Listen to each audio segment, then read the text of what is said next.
এই সংসারে সবাই বলেন আমি অর্জুনের মতো হয়ে উঠতে চাই। সবাই চায় যে তারাও যেন অর্জুনের মতো গান্ডীব লাভ করে। তারাও চায় যে তাদেরকেও মহাদেব এসে পশুপতি অস্ত্র দান করবেন। তারাও এটাই চায় মহাভারতের মতো মহাসংগ্রামে বিজয়ী হতে। কিন্তু সবাই ভুলে যান যে অর্জুন যা হতে পেরেছিলেন সবকিছুই অর্জন করেছিলেন। যদি আপনিও অর্জুনের মতো গান্ডীব লাভ করতে চান তবে আপনাকেও তার মতোই শ্রেষ্ঠ কাঠ নির্বাচন করতে হবে। সেই কর্ম আপনাকেই করতে হবে। তার প্রত্যঞ্চা যাতে তীব্র হয় তার জন্য আপনাকে সর্বশ্রেষ্ঠ দড়ি খুঁজে বের করতে হবে।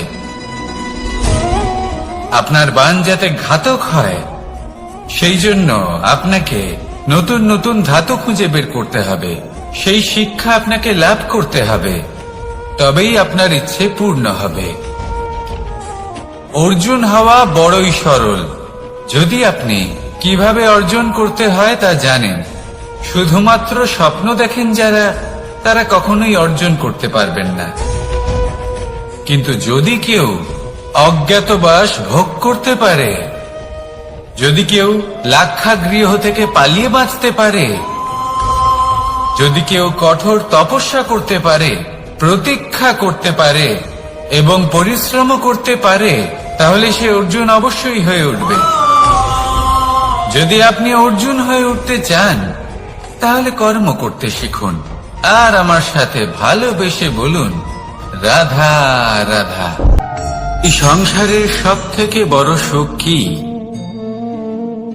কেউ বলবেন নিজের লক্ষ্য প্রাপ্ত করা, কেউ বলবেন ধন উপার্জন করা, কেউ বলবেন নিদ্রাই সব থেকে বড় সুখ, কেউ বলবেন রাজ্য লাভ করা, আবার কেউ বলবেন মাতার হাত থেকে খাবার খাওয়া,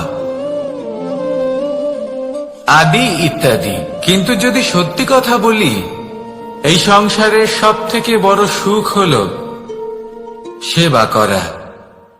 কখনো কাউকে সেবা করে দেখুন। এই সেবা দ্বারা অন্য কোনো মানুষের আশীর্বাদ লাভ করাতেই সুখ রয়েছে। আপনার সেবা ভাব দ্বারা যখন কোনো মানুষ নিজের অন্তরাত্মা থেকে আপনাকে আশীর্বাদ করে, তার থেকে বড় সুখ আর কিছুই নেই। কারণ প্রত্যেক মানুষের মধ্যে ঈশ্বর বাস করেন। নরের সেবাই হল নারায়ণের সেবা। নিষ্কাম সেবা করাই হল সব থেকে বড় সুখ। তাই নিজের অন্তরে সেবার এই ভাব জাগ্রত করুন। যে সুখের কথা আমি বলছি সেই সুখ অনুভব করেই দেখুন। এই মন সুপ্রসন্ন হয়ে বলবে রাধা রাধা। বাহ! পুষ্পের সুবাস আমার খুব ভালো লাগে। অত্যন্ত সুন্দর হয় এই পুষ্প। এইভাবে চারিদিকে পুষ্প দেখে মন আনন্দিত হয়ে ওঠে। এবার আপনারা ভেবে দেখুন, আমার চারিদিকে পুষ্প নয় আগুন আছে, তাহলে কি হবে? আমার শরীর কি জ্বলে যাবে না? অবশ্যই জ্বলবে। শরীরকে কি আগুনের তাপ সহ্য করতে হবে না? অবশ্যই সহ্য করতে হবে। এটাই হলো প্রকৃতির নিয়ম। এই নিয়ম কিন্তু আমরা সবাই জানি, কিন্তু আমাদের মধ্যে বেশিরভাগ মানুষ এই বিভ্রান্তি নিয়ে বাঁচি যে এই যে প্রকৃতির নিয়ম তা আমার উপর প্রযোজ্য নয়। তা কিন্তু নয়। আমাদের চতুর্দিকে এই যে নিসর্গ রয়েছে, আমরা তার কতটা ক্ষতি করি সেটা একবার ভেবে দেখুন। আমরা বনাঞ্চল জ্বালিয়ে দিই, বায়ু দূষিত করি, জল দূষিত করি, প্রাণীদের হত্যা আমরা করি। কেন? এই নিসর্গ আমরা নষ্ট করি, যদিও আমরা জানি যে আমরাও হলাম এই নিসর্গেরই অংশ। এবার দেখুন, শরীরের কোনো অংশে যদি আগুন ধরান, আস্তে আস্তে সমস্ত শরীরও জ্বলে যাবে। সেইভাবেই নিসর্গ যদি নষ্ট হয়ে যায় তাহলে মনুষ্য জাতিও নষ্ট হয়ে যাবে।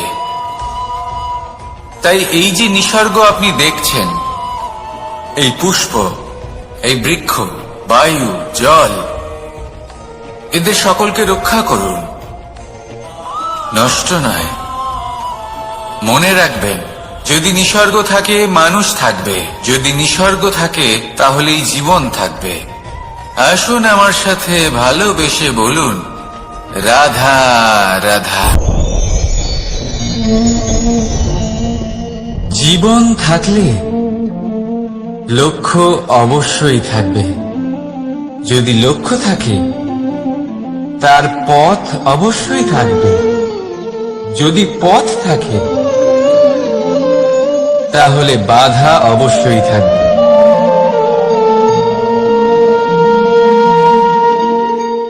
আর এর উপরেই নির্ভর করে যে আমরা জীবনে সফল হব না অসফল, পুরস্কারের ভাগীদার হব নাকি তিরস্কারের। মনে করুন আপনাকে একটা কাজ করতে হবে, আপনাকে পর্বত আরোহণ করতে হবে, আর সেই পথের ঢাল আপনাকে একাধিকবার ফেলে দেবে। পাথর আপনাকে একাধিকবার আহত করবে। এই অবস্থায় কি করবেন? সাধারণ মানুষ বেছে নেয় প্রতিশোধ। সেই পর্বতকে নষ্ট করে দেওয়ার চিন্তা ভাবনা করে, তার ভিতকে নড়িয়ে দেওয়ার কথা ভাবে সেই মানুষ। কিন্তু পর্বতকে তো কেউ নষ্ট করতে পারে না। তাই অসফল হওয়ার সাথে সাথে কুখ্যাতিরও ভাগীদার হয়ে যায় সে। দ্বিতীয় পথ হল পরিবর্তন। যদি আপনি সেই পর্বত ভাঙার পরিবর্তে তাতে সোপান তৈরি করেন, তাহলে আপনিও সেই পর্বতে উঠতে পারবেন, অন্য কেউও তাতে উঠতে পারবে, আগামী প্রজন্মও তাতে উঠতে পারবে। আর সেই আগামী প্রজন্ম সর্বদা আপনার সুনাম করবে। তাই জীবনে প্রতিশোধ নয়, পরিবর্তন বাছুন। বদলা নয়, বদল বেছে নিন। আপনার বাধা আপনার বন্ধু হয়ে যাবে। রাধা রাধা। সমস্ত মানুষের জীবন কিছুটা সমান হয়। মানুষ জন্মগ্রহণ করে, তারপর চলতে শেখে, জীবনে এগিয়ে চলে, বার্ধক্য লাভ করে, তারপর সমাপ্ত হয়ে যায়। কিন্তু সেই ব্যক্তিরা কারা যারা প্রকৃত অর্থে মনুষ্য জীবন যাপন করেন? এনারা হলেন সেই ব্যক্তি যারা পড়ে গেলেও আবার উঠে দাঁড়ানোর চেষ্টা করেন, নিজের ভেঙে পড়া অস্তিত্বকে আগলে নিয়ে আবার একটা আকার দেওয়ার চেষ্টা করেন, ভগ্ন আশাকে আবার একটা নতুন দিশা দেন। অসফল হওয়ার পরেও থামেন না, আবার এগোতে থাকেন। অসফল হওয়ার পরে যদি আপনি থেমে যান তাহলে সাফল্য আপনার সামনে অপেক্ষা করে, কিন্তু আপনি তা দেখতে পান না। তাই জীবনের সংঘর্ষে অংশগ্রহণ করতে শিখুন। জীবনের সংঘর্ষ থেকে পালাবেন না। আসুন আমার সাথে ভালোবেসে বলুন, রাধা রাধা। একবার একটা শেয়াল বনে বিচরণ করছিল। ও একটা ছোট্ট শাবক দেখতে পেল। ও ভাবল, আজ একেই আমি খাবার হিসেবে গ্রহণ করব। আশেপাশে দেখলো কেউ দেখছে না তো, কেউ ছিল না। আর সেই শাবকের উপর আক্রমণ করল, যা হলো একটা ঘোর অপরাধ। বনের নিয়ম অনুসারে আপনি কখনোই শাবকের উপর আক্রমণ করতে পারেন না। তারপর এই খবরটা যখন রাজা সিংহ জানতে পারলেন, সভার আয়োজন করলেন। কিন্তু সেখানে শেয়াল বলল, আমি তো এরকম কিছু করিনি। কিন্তু যদি আপনি এরকম বলেন, কোনো প্রমাণ দিন, এর কোনো সাক্ষী আছে?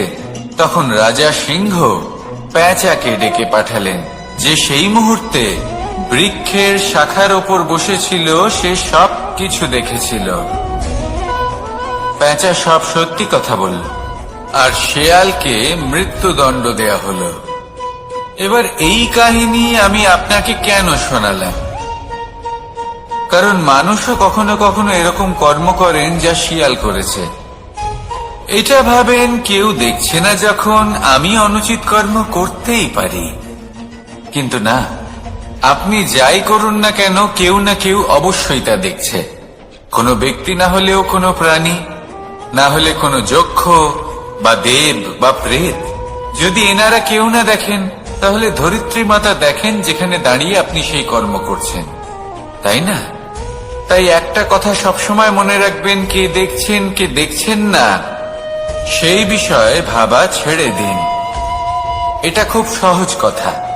আপনি যদি উচিত কর্ম করেন উচিত ফল পাবেন, যদি অনুচিত কর্ম করেন তাহলে আপনি অনুচিত ফল অবশ্যই পাবেন।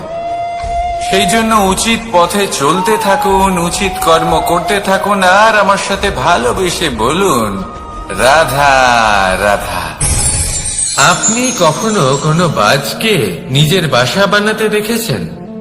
এই বাজ যখনই কোনো বাসা বানায় তখন উঁচু গাছের ডালে বা কোনো পর্বতের শিখরে বাসা বানায়, অনেক উচ্চতায়, আর সেখানে তার সন্তানও জন্মগ্রহণ করে। যখন এই সন্তানেরা জন্মায় তখন এই বাজ খুবই ভালোবেসে এবং খুব সাবধানে এদের পালন পোষণ করে। নিজের ঠোঁট দিয়ে তাদের ঠোঁটে খাবার পরিবেশন করে। কিন্তু যেই সেই সন্তানেরা হৃষ্টপুষ্ট হয়ে যায় এবং সেই কথা বাজ নিজে বুঝতে পেরে যায়, সেই বাজ নিজেই সেই বাসা ছিন্ন ভিন্ন করে দেয়। সেই সন্তান যাদের সবেমাত্র ডানা গজিয়েছে, কিভাবে উঠতে হয় তারা জানে না, সেই সন্তানগুলিকে উচ্চতা থেকে ঠেলে দেয়। সেই সন্তান প্রথমে ভয়ভীত হয়ে যায়। তারা সামনে মৃত্যুকে দেখতে পেয়ে ভয়ের কারণে তাদের ডানা ঝাপটাতে থাকে, আর সেই প্রক্রিয়াতেই সেই সন্তানগুলি উড়তে শুরু করে দেয়। এবার এই ঘটনায় আমরা কি শিক্ষা পেতে পারি? এটাই, যদি আপনি মাতা পিতা হন তাহলে নিজের সন্তানকে অবশ্যই স্নেহ করুন, কিন্তু তাদেরকে নিজের আঁচলের তলায় বেঁধে রাখবেন না। যদি আপনি চান আপনার সন্তান জীবনে উন্নতি করুক, তাহলে নিজের মুঠো থেকে তাদের স্বতন্ত্র করে দিন, এই সংসারে সংঘর্ষ করতে দিন। সেই সন্তান নিজেই বুঝতে পারবে যে জন্মের সময় পাওয়া ডানা কি করে ব্যবহার করতে হয়। আর আপনার চোখের সামনে আপনার সন্তান এই আকাশে উড়তে থাকবে। তাহলে আসুন আমার সাথে ভালোবেসে বলুন, রাধা রাধা। সংসারে সবচেয়ে পবিত্র মানা হয় গঙ্গা জলকে। কখনো ভেবে দেখেছেন কেন? কারণ গঙ্গা জলের আবির্ভাব অত্যন্ত শুদ্ধ হয়, তার জন্ম শুদ্ধ হয়, যেখান থেকে তার শুরু সেটাই শুদ্ধ হয়। আর শুরুটা শুদ্ধ হওয়া অত্যন্ত আবশ্যক। আমাদের জীবনে সবই শুরু হয় আমাদের ভাবনা থেকে। নিজের ভাবনাকে শুদ্ধ রাখুন, কারণ এই ভাবনা থেকেই আবির্ভাব হয় শব্দের। আপনার শব্দ শুদ্ধ রাখুন, কারণ এই শব্দ দ্বারাই আপনার কাজ সম্পন্ন হয়। আপনার কাজ শুদ্ধ রাখুন, কারণ এই কাজ দ্বারাই তৈরি হবে আপনার স্বভাব। স্বভাব থেকেই তৈরি হয় আপনার অভ্যাস, আর অভ্যাস থেকে তৈরি হয় আপনার চরিত্র। আর এই চরিত্র সংসারের সমক্ষে এক আদর্শ হয়ে ওঠে। তাই ভাবনা থেকে আদর্শের এই যাত্রা শুভ তখনই হয়ে ওঠে যখন আপনার ভাবনা শুদ্ধ হয়। এই সংসারে, এই জীবনে নিজের ভাবনা শুভ রাখলে, শুদ্ধ করলে আপনার মন সুপ্রসন্ন হয়ে বলবে, রাধা রাধা। মানুষ জন্মগ্রহণ করে, তার সাথে ভয়েরও জন্ম হয়। ছোটবেলা থেকেই আমাদের মনে কোনো না কোনো প্রকারের ভয় থেকেই যায়। কেউ এই বিষয়ে ভয় পায় যে তার কোনো বস্তু তার থেকে দূরে চলে যাবে। কেউ এই বিষয়ে ভয় পায় যে আমি নিজেকে হারিয়ে ফেলব। কেউ এই ভেবে ভয় পায় যে আমার প্রিয়জনেরা তারা যেন আমার থেকে দূরে না চলে যায়। কেউ এই ভেবে ভয় পায় যে আমরা যেন পথ না হারিয়ে ফেলি, আদি ইত্যাদি। কিন্তু সত্যি কথা বলতে ভেবে দেখুন এই ভয় বাস্তবে কি? শুধুই একটা মনস্থিতি, আর কিছুই নয়। যা কিছু আপনি জীবনে পেয়েছেন তা একদিন আপনাকে হারাতে হবে। এই জীবন হলো আপনারই, কিন্তু তাও একদিন সমাপ্ত হবে। তাই ভয় পেয়ে কি লাভ? এই ভয় শুধু আপনাকে জীবন যাপন করা থেকে বাধা দিচ্ছে, আর কিচ্ছু নয়। পথ হারিয়ে ফেললেই বুঝতে পারবেন যে নতুন পথ কিভাবে বানাতে হয়। কিছু মানুষকে জীবন থেকে হারালে তবেই আপনি বুঝবেন যে আপনার আপনজনকে। এই ভয়ের কারণে ভীত হয়ে থাকবেন না। এই তারা নক্ষত্র অন্ধকারের অভাবে গুরুত্ব হারায়। শিবকেও মহাদেব হবার জন্য বিষ পান করতে হয়েছিল। প্রত্যেক পরিস্থিতি, প্রত্যেক সাফল্য আপনার পরীক্ষা নেবে। তাতে উত্তীর্ণ হওয়া হলো আপনার কর্ম। যখনই আপনি ভয় পাবেন বা সংকটের সম্মুখীন হবেন, তখন সাহসের সাথে তার সম্মুখীন হন। মনে রাখবেন, যে সম্মুখীন হতে জানে সাফল্য তার সাথে সবসময় থাকে। আসুন আর আমার সাথে ভালোবেসে বলুন, রাধা রাধা।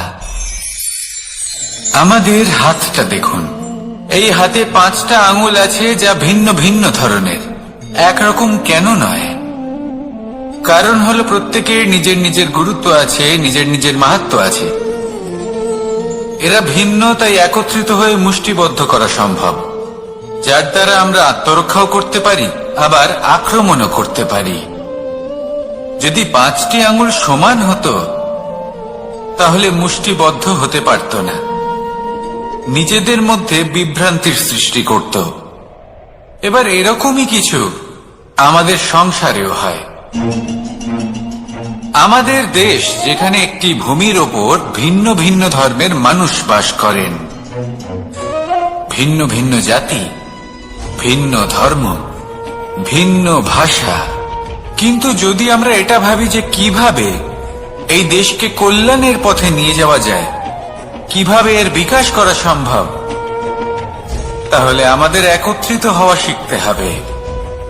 যেইভাবে 5টা আঙুল একত্রিত হয়, মুষ্টিবদ্ধ হয়, সেইভাবেই আপনার যে ভাষাই হোক, যে ধর্মই হোক, যে জাতি হোক না কেন, ঠিক আছে, আবশ্যক হলো আপনার নিজের কর্মভূমির সাথে, আপনার ধরিত্রীর সাথে যুক্ত থাকা, সাথে থাকা। তবেই দেশের উন্নয়ন সম্ভব। তবেই এই দেশ স্বতন্ত্র থাকবে, সফল হবে, আর এই মন প্রসন্ন হয়ে বলবে, রাধা রাধা। মাকড়সারা ভীষণ পরিশ্রম করে এটা তৈরি করে। নিজের শরীরের রস দিয়ে এই জাল বনে। আপনি কি এটার উদ্দেশ্য জানেন? আসলে মাকড়সা এই জালে ছোট কীটপতঙ্গ ধরে তাদেরকে খাদ্যরূপে গ্রহণ করে।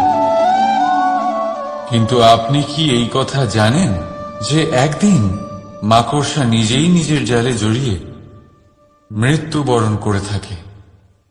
বলুন, কি করেন আপনি এই জাল দেখতে পেলে?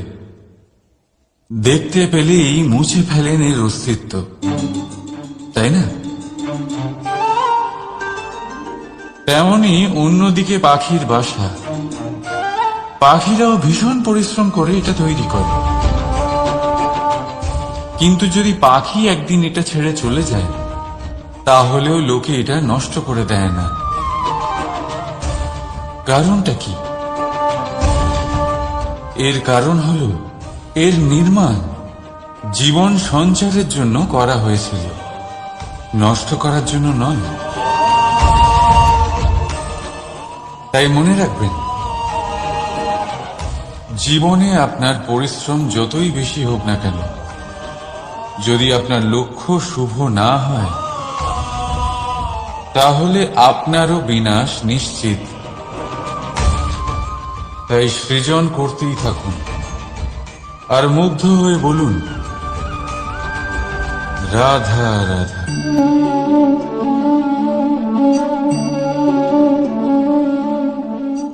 আপনার কি মনে হয় আমি কি করছি? আপনি বলবেন আমি প্রদীপ জ্বালাচ্ছি। সঠিক, কিন্তু প্রশ্ন হচ্ছে যে আমি কি আপনাকে বলেছি যে একে প্রদীপ বলা হয়? না। এই প্রদীপ কি নিজেই নিজের পরিচয় আপনাকে দিয়েছে? না। তাহলে আপনি কি করে জানলেন যে একে প্রদীপ বলা হয়? উত্তর হচ্ছে প্রকাশ। যে স্বয়ং জ্বলে অন্ধকারের মধ্যে সংসারকে পথ দেখায়, সেটাই প্রদীপ। যা নিরাশার মাঝে আশার আলো প্রদর্শন করে, সেটাই প্রদীপ। অপর দিকে আছে সাপ, যাকে না দেখেও তার ফনার আওয়াজ শুনেই লোকে ভয় পেয়ে যায়। তার মানে ব্যক্তির পরিচয় তার কর্মের দ্বারা পাওয়া যায়। তাই আপনার এটা বলার প্রয়োজন নেই যে আপনার পরিচয় কি। এটা আপনার কর্মই নিশ্চিত করবে যে লোকে আপনাকে প্রদীপ ভেবে ভালোবাসবে নাকি সাপ ভেবে ভীত হয়ে থাকবে। রাধা রাধা। সময় কত বিচিত্র হয়। সময় আমাদের পক্ষে থাকলে আমরা নিজেদের রাজা মনে করি না, আর সেই সময় যদি বিপক্ষে চলে যায় তাহলে নিঃস্ব হতে সময় লাগে না। তাই মানুষের একটা অভ্যেস আছে, খারাপ সময়ের জন্য কিছু সঞ্চয় করা। আত্মীয়, বন্ধু খারাপ সময় পাশ থেকে সরে যায়। যশ, মান প্রতিকূল সময় চিরস্থায়ী হয় না। তাই মানুষ মনে করে অর্থ সঞ্চয় করাই শ্রেয়। অর্থের কোনো হৃদয় নেই যা সময়ের সাথে পরিবর্তিত হবে। সংসার বলে সর্বদা অর্থ সঞ্চয় করতে থাকুন। খারাপ সময় অবশ্যই কাজে লাগবে, কিন্তু আমি বলবো শুভ কর্ম করতে থাকুন, আনন্দে থাকুন, নিজের ওপর আর ঈশ্বরের ওপরে বিশ্বাস রাখুন। খারাপ সময় কখনো আসবেই না। রাধা রাধা।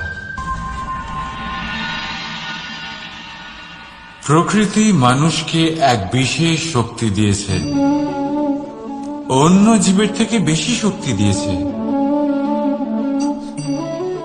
স্মরণ শক্তি। এই শক্তি মানুষকে অন্য জীবের থেকে ভিন্ন করে, ইতিহাস রচনা করার প্রেরণা দেয়, জ্ঞানকে বংশানুক্রমে এগিয়েও নিয়ে যায়। আর যারা ভুলে যান, অধিকাংশ সময় তারা উপহাস আর দয়ার পাত্র হয়ে যান। কিন্তু এটাই কি প্রকৃত রূপে সত্য? না। এই স্মরণ শক্তি মানুষের বিকাশে সব থেকে বড় বাধা হয়ে দাঁড়ায়। তার মনকে দূষিত করে দেয়। খারাপ অভিজ্ঞতা, কারোর করা বিশ্বাসঘাতকতা, কারোর কটাক্ষ বেশিরভাগ মানুষই ভুলতে পারেন না, আর তারপর প্রতিশোধ নিতে উদ্যত হন। প্রথমে সময় নষ্ট করেন প্রতিশোধের প্রস্তুতিতে, আর তারপর সময় নষ্ট করেন প্রতিশোধ নেওয়ার সুযোগ খুঁজতে। যদি সন্তুষ্টি পেতে চান, যদি জীবনে আনন্দ পেতে চান, তাহলে স্মরণ শক্তির সদ্ব্যবহার করুন। নিজের স্মরণ শক্তিকে চালনা করুন শুধুমাত্র ভালো কথা আর ভালো স্মৃতির দিকে। জীবনে আনন্দ পাবেন। রাধা রাধা। মানুষ নিজের পরিবারের জন্য কত কিছুই না করে, দিন রাত পরিশ্রম করতে থাকে যাতে তার পরিবারের প্রয়োজন পূরণের জন্য অর্থ রোজগার করতে পারে। কিন্তু শুধু অর্থ রোজগার করাটাই কি যথেষ্ট? আপনি বলবেন, হ্যাঁ নিশ্চয়ই, অর্থ দিয়ে সবকিছু পাওয়া যায়, বিদ্যা পাওয়া যায়, বাড়ি পাওয়া যায়, ওষুধ পাওয়া যায়, আর কত কিছুই না পাওয়া যায়। এইসব একটা পর্যায় পর্যন্ত সঠিক, কিন্তু একটু মন দিয়ে ভেবে দেখুন, যখন কোনো শিশু অসুস্থ হয়ে পড়ে তখন সে ওই তিক্ত ওষুধ কেন খেয়ে নেয়? এই জন্য কারণ ওর পিতা সেই ওষুধ অর্থ দিয়ে কিনেছে? না, বরং এই জন্য কারণ তার পিতা যে তার সামনে দাঁড়িয়ে, তার উপরে তার বিশ্বাস আছে। বিশ্বাস আছে যে উনি তার কিচ্ছু হতে দেবেন না। এই বিশ্বাস, এই সংস্কার, এই শিক্ষা কখনো অর্থ দিয়ে পাওয়া যায় না। এটা পাওয়া যায় সেই সময় থেকে যা মাতা পিতা তাদের সন্তানের সাথে কাটিয়েছেন। তাই জীবনে অর্থ অবশ্যই উপার্জন করুন, কিন্তু নিজের পরিবারকেও সময় দিন, আনন্দ পাবে। রাধা রাধা। বিরোধিতা এমন এক শব্দ যা শুনে আমরা সবাই ভয় পেতে থাকি। যদি কেউ আমাদের বিরোধিতা করে তা আমাদের সহ্য হয় না। আমরাও কারোর বিরোধিতা করে কোনো শত্রুতা করতে চাই না। এই ধরনের ভাবনা আমাদের মনে আসতেই থাকে। কিন্তু বিরোধিতা, এই শব্দ আপনার শান্তির জন্য, আপনার সুখের জন্য কতটা গুরুত্বপূর্ণ তা আপনারা জানেন না। তাই যদি কাল এসে কেউ আপনার বিরোধিতা করে, তখন সবার আগে নিজেকে যাচাই করুন। আপনি কি ভুল করেছেন? আপনার দোষ কি? নিজের মধ্যে কি ত্রুটি আছে সেটা বোঝার চেষ্টা করুন, নিজেকে সংশোধন করার চেষ্টা করুন, তারপর দেখুন বিরোধিতার এই আগুন আপনাকে স্বর্ণ থেকে কুন্দন বানিয়ে তুলবে। বলা হয় এই সংসারে খারাপ বেড়েই চলেছে, কিন্তু তার কারণ এ নয় যে খারাপ মানুষ বেড়ে চলেছে।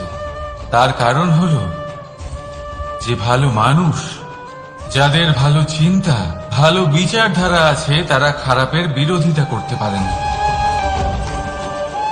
যদি আপনার সম্মুখে কোনো খারাপ কর্ম হয়, তাহলে তার বিরোধিতা করতে সংকোচ করবেন না,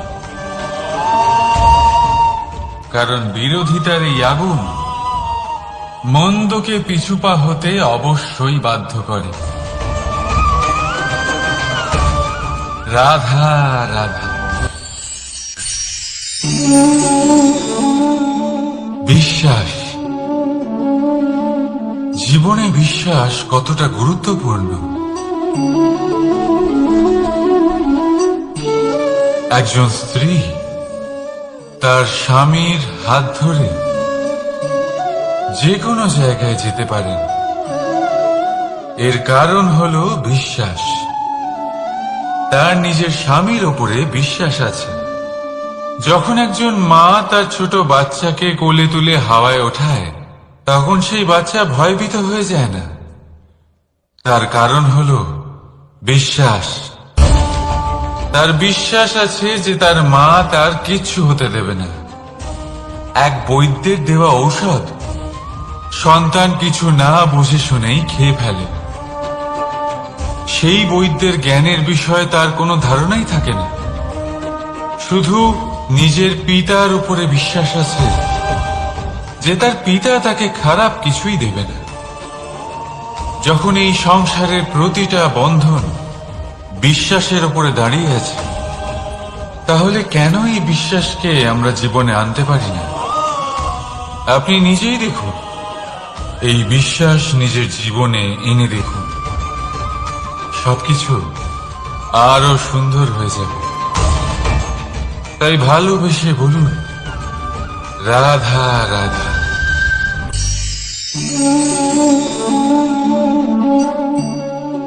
অহংকার, এই শব্দটা সবাই শুনেছেন। বহু মানুষকে আপনি এটা বলতে শুনেছেন যে ওই ব্যক্তির অহংকার আছে, ওই মানুষটির ক্ষমতার অহংকার আছে, ওই ব্যক্তির নিজের রূপ নিয়ে অহংকার আছে, ওই ব্যক্তির নিজের অর্থের অহংকার আছে, ইত্যাদি ইত্যাদি। কিন্তু এই অহংকার, এর অস্তিত্ব হয় কি করে? এবারে একবার এই হাতটা দেখুন। যদি এই হাতের 5 আঙ্গুল উঠে দাঁড়ায়, আশীর্বাদ। আর যদি এই হাতের 5টা আঙ্গুল একসাথে মুঠো হয়ে যায়, শক্তি। সংকটের বিরুদ্ধে ঢাল। কিন্তু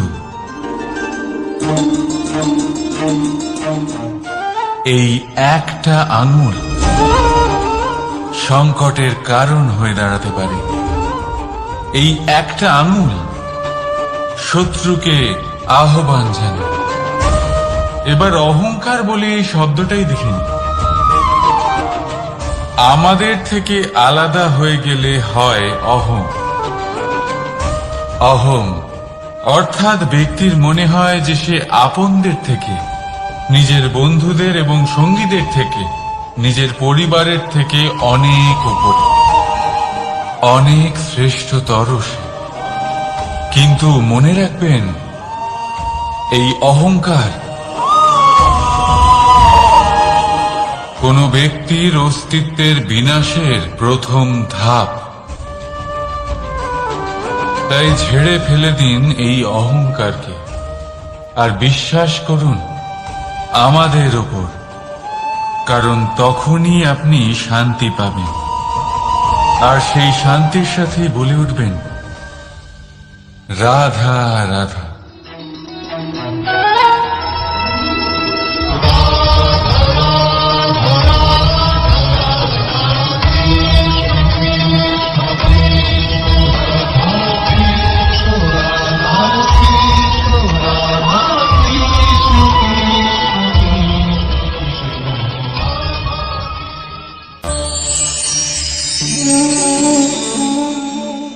সাফল্য।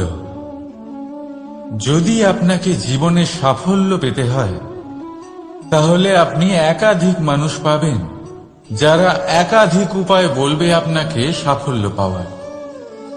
দীর্ঘ সময় ধরে পরিশ্রম, চেষ্টা, নির্ধারণ, নিষ্ঠা, এই বিষয়ে ভাষণ দিতে থাকবেন। একাধিক রকমের উদাহরণ আপনার সামনে তুলে ধরবেন। কিন্তু আমার এটা মনে হয়, আমরা কেন সেই বিষয়ে কথা বলি না যা মানুষকে অসফল করে তোলে? শুধু দুটো ব্যাপার অসফল হওয়া নিশ্চিত করে। শুধু 2 ধরনের মানুষ বেশিরভাগ অসফল হন। প্রথম তারা যারা ভাবে অনেক কিছু কিন্তু কিছুই করে না। আর দ্বিতীয় তারা যারা অনেক কিছু করতে থাকে কিন্তু ভাবনা চিন্তা না করে। ভাবনা আর কর্ম, এদের মাঝে সামঞ্জস্য রাখা খুব জরুরি। যদি এটা থাকে, তাহলে জীবনে কখনো অসফল হবেন না। রাধা রাধা। আপনি অনেককে এই কথা নিশ্চয়ই বলতে শুনেছেন, এই ব্যক্তির দৃষ্টিতে দম্ভ আছে, এই ব্যক্তির চোখের উপর অহংকারের পর্দা পড়ে আছে, ইত্যাদি ইত্যাদি। চলুন আমি আপনাকে একটা প্রশ্ন করছি। আপনি দেখেন কি দিয়ে? দৃষ্টি দিয়ে নাকি দৃষ্টিভঙ্গির সাহায্যে? ভাবুন। চিন্তায় পড়ে গেলেন নিশ্চয়ই। দৃষ্টি যে কোনো বস্তুর বা যে কোনো মানুষের শুধু বাইরের রূপটা দেখায়, যেখানে দৃষ্টিভঙ্গি আপনাকে সোজা আসল পরিচয়ের সাথে সাক্ষাৎ করে।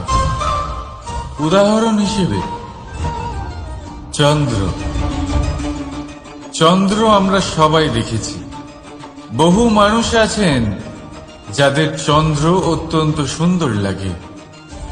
আবার কিছু মানুষ এমনও আছেন যারা এই চন্দ্রের মধ্যেই দাগ খুঁজে বার করেন। এই হলো দৃষ্টিভঙ্গি। যদি নিজের দৃষ্টিভঙ্গিতে প্রেম রাখেন, ভালোবাসা রাখেন, সম্ভ্রম রাখেন, তাহলে তার বদলে আপনিও প্রেম আর সম্মান অবশ্যই পাবেন। এবারে দেখুন, যে জল দিয়ে ঈশ্বরের মূর্তি ধোয়া হয় তাকে চরণামৃত বলা হয়। এটার কারণ দৃষ্টিভঙ্গি। এখন আপনি পাথরকে ভগবান ভেবে পুজো করবেন, নাকি ভগবানকে পাথর ভেবে পরিত্যাগ করবেন? সিদ্ধান্ত আপনার, কিন্তু এই সিদ্ধান্ত নির্ভর করে আপনার দৃষ্টিভঙ্গির ওপর। তাই নিজের দৃষ্টিভঙ্গি শুভ রাখুন, নিজের দৃষ্টিভঙ্গিতে ভালোবাসা রাখুন, আর আনন্দে বলুন রাধা রাধা। বড় বড় রাজমহলের বড় বড় ইমারতের চূড়া কত সুন্দর হয়, কিন্তু আপনি কি কখনো এই বিষয়ে ভেবেছেন যে এই সুন্দর চূড়ায় পৌঁছতে গেলে আপনাকে পৃথিবীতে পাপ ফেলতেই হবে? সেই সুন্দর চূড়ায় পৌঁছে দীপ্তি পাওয়ার জন্য আপনাকে একটা কঠিন পথ অবলম্বন করতেই হবে। যদি আপনি কোনো কঠিন পথে না গিয়ে এই পৃথিবীর সাহায্য ছাড়াই শুধু উচ্চতার দিকে অগ্রসর হতে থাকেন, তাহলে সর্বদা অসফল হবেন। সেই জন্য নিজের স্বপ্ন পূরণের এই যাত্রাতে নিজের পথ কখনোই হারাবেন না, নিজের পথ থেকে সরবেন না। যদি এমন করেন তাহলে তো আপনার স্বপ্ন পূরণ হবেই না, তার সাথে আপনি নিজের পথও হারাবেন। রাধা রাধা। কৌতুক অর্থাৎ হাসি, এটা জীবনে কতটা গুরুত্বপূর্ণ। আমরা সর্বদাই হাসতে চাই, আমরা সর্বদা অন্যের মুখে এই হাসি দেখতে চাই। কিন্তু এই কৌতুক অনেক প্রকারের হয়। আর এই কৌতুকের ভিত্তি কি, সেটাও খুব গুরুত্বপূর্ণ। কৌতুক কেবল তখনই পাবেন যখন তা শুদ্ধ মন থেকে আসবে। কৌতুক তখনই পাবেন যখন তার সামনের জনকেও হাসিয়ে তার কষ্ট হরণ করবে। এবারে যদি কৌতুক হিংসার থেকে বেরোয়, তখন তা কটাক্ষ হয়ে যায়, সামনের মানুষের মনে আঘাত করে। তারপরে সে তৈরি থাকে যে কখন আপনার উপরে আবার প্রহার করতে পারবে। তাই যদি হাস্য কাউকে ছোট করার জন্য হয়, তা হাস্য নয়, উপহাস হয়ে যায়। আর তা সামনের জনকে আনন্দ নয়, শুধু অপমান দেবে। আর অপমানিত ব্যক্তির মন তিক্ত হয়ে থাকে। তাই মনে রাখবেন যে এই কৌতুক যেন কৌতুকই থাকে, তা উপহাস বা কটাক্ষ না হয়ে যায়। রাধা রাধা।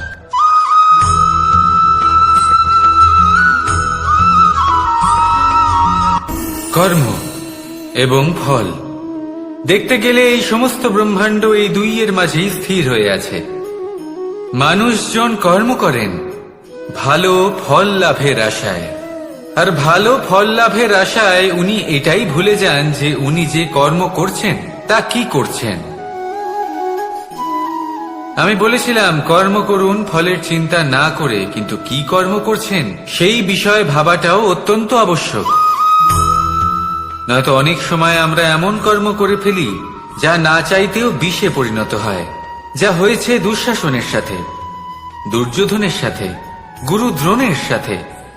একজনের মানসিকতা উচিত ছিল না, একজনের বিবেক উচিত ছিল না, আরেকজন যে পক্ষ নির্বাচন করেছিলেন সেই পক্ষ উচিত ছিল না। আর যা কিছু ওনাদের সাথে হলো, আপনার আমার আমাদের সকলের সাথে তা হতে পারে। আমি বলেছিলাম কর্ম করুন, ফলের চিন্তা করবেন না, কিন্তু এই কর্মের বিষয়ে বিচার করে দেখাটাও ততটাই আবশ্যক। দেখুন, কর্ম করার উচিত প্রক্রিয়া ফলের চিন্তা না করা, কিন্তু যদি আপনার কর্ম শুভ হয় তাহলে তার ফলও নিয়তি আপনাকেই দেবে। সর্বদা কর্ম করার সময় এটা ভাবুন যে আপনার এই কর্ম এই সংসারকে, এই সমাজকে, আপনার পরিবারকে, আপনার আশেপাশের মানুষজনকে কোন দিশায় নিয়ে যাবে। যদি এটা সবার জন্য মঙ্গলময় হয় তাহলে কর্ম করতে থাকুন। আর হ্যাঁ, নিশ্চিত রূপে ফলের চিন্তা করবেন না। আসুন আমার সাথে ভালোবেসে বলুন রাধা রাধা।